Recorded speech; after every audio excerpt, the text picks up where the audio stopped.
Hatma ya mtandao wa TikTok hapa Kenya ni ipi?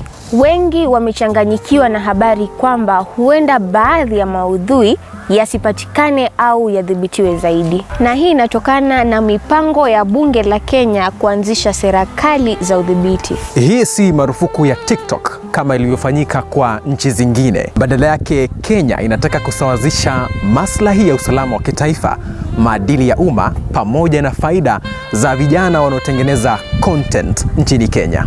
Wabunge wanaokubaliana na ripoti hii wametaja sababu 4 kuu za kudhibiti TikTok. Kwanza, kulinda watoto wadogo dhidi ya maudhui mabaya, cyberbullying na matumizi hatarishi. Pili, ni usalama wa kitaifa, wa kutaka TikTok ihifadhi data ya watumiaji wa Kenya ndani ya Kenya.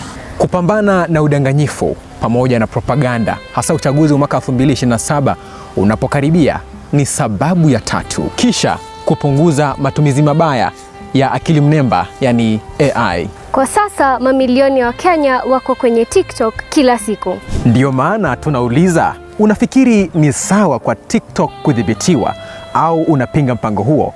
Tupe maoni yako kwenye comment section.